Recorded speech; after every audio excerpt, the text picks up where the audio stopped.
മലയാളികൾ എല്ലാവരും ഇഷ്ടപ്പെടുന്ന ഒരു ബ്രേക്ക്ഫാസ്റ്റാണ് ഇടിയപ്പം. ഇടിയപ്പത്തിൽ നിന്ന് ഇടിയപ്പുട്ട്. അപ്പോൾ നമ്മൾ നല്ലൊരു ഇടിപ്പുട്ട് ഉണ്ടാക്കുകയാണ് കേട്ടോ.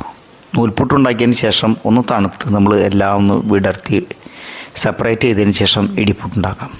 നന്നായിട്ട് മൃദുവായിട്ട് കുഴച്ചെടുത്ത അരിമാവല്ല മറ്റു മാവ് നിങ്ങൾക്ക് ഉപയോഗിക്കാം.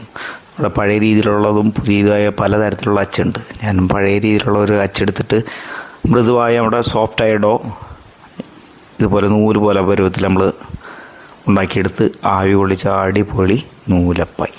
ഞങ്ങൾ നൂലപ്പത്തെന്നും പറയും, ചിലവർ ഇടിയപ്പം എന്നും പറയും. പ്രസ് ചെയ്യുന്നതുകൊണ്ടായിരിക്കാം ഇടിയപ്പം. നൂല് പോലെ വരുന്നതുകൊണ്ട് തന്നെ നൂലപ്പം എന്ന് പറയും.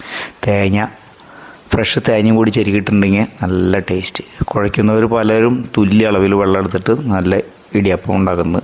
നമുക്കതിൽ തേങ്ങപ്പാലോ എന്ത് വേണമെങ്കിലും ചേർക്കാം. ചിലർ അല്പം മധുരം ചേർത്താൽ അല്പം നെയ്യ് ചേർത്താലൊക്കെ ടേസ്റ്റ് ഡിഫറൻസ് കിട്ടും. നന്നായി ആവിയിൽ വേവിച്ചെടുത്തിട്ടുണ്ടെങ്കിൽ അത് പലതരത്തിലുള്ള വിഭവങ്ങൾ ഉണ്ടാക്കാം നൂൽപുട്ട് കൊണ്ട്. നമ്മളിന്ന് നൂൽപുട്ട് ഉപയോഗിച്ചിട്ട് ഇടിപ്പുട്ട് ഉണ്ടാക്കുകയാണ്. ഇടിപ്പുട്ട് അല്ലെങ്കിൽ നൂലപ്പം ഉപയോഗിച്ച് ഇടിപ്പുട്ട്. അതായത് നമ്മൾ വീണ്ടും ഒന്ന് മിക്സ് ചെയ്ത് അല്പം അരിപ്പൊടി ഒക്കെ മിക്സ് ചെയ്തതിന് ശേഷം വിടർത്തി നന്നായിട്ട് സെപ്പറേറ്റ് ചെയ്ത് തണുപ്പിച്ചിട്ട് തേങ്ങ ഉണ്ടെങ്കിൽ തേങ്ങ എല്ലാം കൂടി മിക്സ് ചെയ്തതിന് ശേഷം നമ്മൾ വീണ്ടും ഒന്ന് ആവി കൊള്ളിക്കുക. അത് നമ്മൾ പുട്ടുകുറ്റിയിൽ ഇട്ട് ആവി കൊള്ളിക്കുക. നല്ല ഒരു ചേഞ്ചായി കേട്ടോ. വളരെ ഈസിയാണ് ഉണ്ടാക്കാൻ കേട്ടോ. അപ്പോൾ ഒരു കളറൊക്കെ വേണമെങ്കിൽ നിങ്ങൾക്ക് കളറിന് വേണ്ടി നമുക്ക് എന്തെങ്കിലുമൊക്കെ ചേർക്കാം കേട്ടോ. ബീട്രൂട്ടോ ക്യാരറ്റോ എന്തെങ്കിലുമൊക്കെ നമുക്ക് ചേർക്കാം. ഒരു വെറൈറ്റി ആയിട്ട് ഉണ്ടാക്കാം. തീർച്ചയായും നിങ്ങളെല്ലാവരും ഒന്ന് ട്രൈ ചെയ്യേണ്ട ഒരു ഐറ്റമാണ് കേട്ടോ. ആവശ്യത്തിന് തേങ്ങ കിട്ടണമെങ്കിൽ നല്ല ടേസ്റ്റാണ്.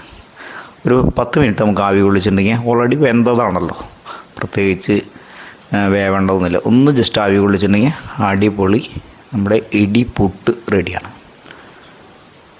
അതിന് കൂടെ കൊടുക്കാനായിട്ട് ഞാനിന്ന് കടലക്കറിയാണ് എടുത്തിരിക്കുന്നത്. നിങ്ങൾക്ക് സ്റ്റ്യൂവോ തേങ്ങപ്പാലോ എല്ലാം എടുക്കാം. കടലക്കറി വളരെ ഈസിയാണ് കേട്ടോ. ചെറുള്ളിയും എല്ലാം കൂടി മസാലയൊക്കെ എടുത്ത് ഒന്ന് സോട്ട് ചെയ്തതിന് ശേഷം വെന്ത കടല നമ്മൾ ചേർത്ത് കഴിഞ്ഞിട്ടുണ്ടെങ്കിൽ നമ്മുടെ അടിപൊളി കടലക്കറി.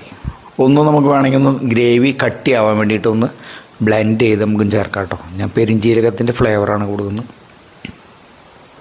അപ്പോൾ അടിപൊളി കടലക്കറിയുടെ കൂടെ അല്പം തേങ്ങ കൊത്തും കൂടി മിക്സ് ചെയ്തിട്ടുണ്ടെങ്കിൽ വറുത്തോ അല്ലെങ്കിൽ പച്ചയ്ക്കോ നമുക്ക് കിട്ടണമെങ്കിൽ നമ്മുടെ കടലക്കറിയും റെഡിയാണ്. അപ്പോൾ ഇടിപ്പുട്ടിൻ്റെ കൂടെ തീർച്ചയായും നിങ്ങളെല്ലാവർക്കും ട്രൈ ചെയ്യാവുന്ന നല്ലൊരു കോംബോ ആണ്. ഇടിപ്പുട്ട് അല്ലെങ്കിൽ ഇടിയപ്പത്തിൻ്റെ കൂടെ നല്ല കടലക്കറി. തേങ്ങ അല്പം ഒന്നിട്ട് സൂട്ട് ചെയ്യുമ്പോൾ നമുക്ക് തേങ്ങ ഇട്ടാൽ കൂടുതൽ അടിപൊളി ടേസ്റ്റ് ആയിരിക്കും. തീർച്ചയായും നിങ്ങളെല്ലാവരും ഒന്ന് ട്രൈ ചെയ്യുക. നിങ്ങളുടെ അഭിപ്രായം പറയുക. ഇതുപോലുള്ള ഐറ്റങ്ങൾ നമ്മുടെ ചാനലിലുണ്ട്, കാണുക. Thank you. Enjoy the life. Bye Sajees flower tile.